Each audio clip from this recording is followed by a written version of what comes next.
I am Arul Kumar, working as Assistant Professor in Department of Mechatronics Engineering at Kamaraj College of Engineering and Technology.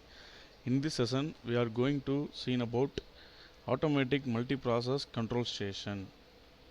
First of all, process control in continuous production process is a combination of control engineering and industrial control systems to achieve a production level of consistency and economy and safety which could not be achieved purely by a human manual control.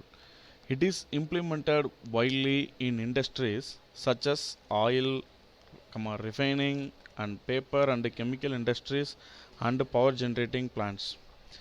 The multiprocess station contains the here we are going to see about the front view of multiprocess station. In this I am explaining the each part.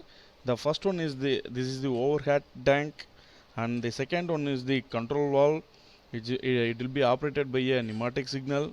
Further we are having separate compressor. Then the third one is the rotometer.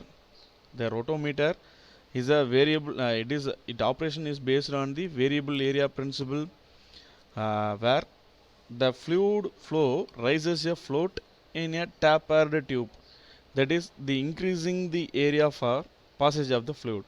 The greater the flow, the higher the float is raised. The height of the float is directly proportional to the flow rate. Then, and this is the DPT, that is a differential pressure transmitter.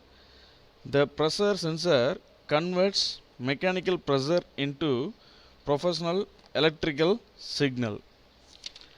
Then the next one is feed water pump. It is used to circulate the water into the various part of the process station. And the eighth one is reservoir tank. Here working fluid is stored.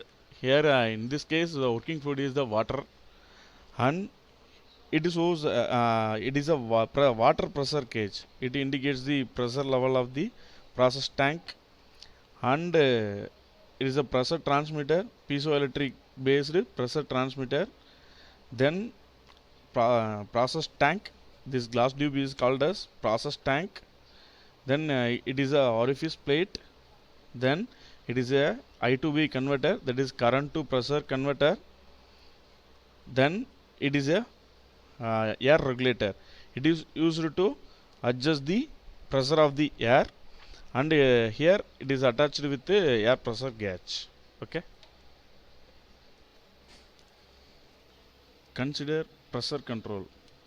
Pressure is developed in the head level of the process tank using the level of fluid in it. This bottom pressure is sensed and transmitted by a piezo-resistive pressure transmitter and given to the analog to digital converter card, that is ADC card. Then the digital values is transmitted to the controller, that is personal computer. The PC compares the process variable and the set point, and it produces a error signal according to it. Based on the error value, the controller produces the controller output, and it given to digital to analog converter, that is DAC. DAC converts the controller output into 4 to 20 milliamps. It is a analog signal. Then this controller output is fed to pneumatic control valve through current to pressure converter, I to B converter, by which the opening and closing of the control valve gets controlled, by which the amount of flow into the process tank is adjusted. This controls the level of fluid in the process tank, and thus the bottom pressure gets controlled. By using this multiprocess station, we can able to monitor and control the flow rate, the pressure and level and temperature. It helps the process industries to control and monitor the continuous processes accurately and automatically without any human intervention. Thanks for watching.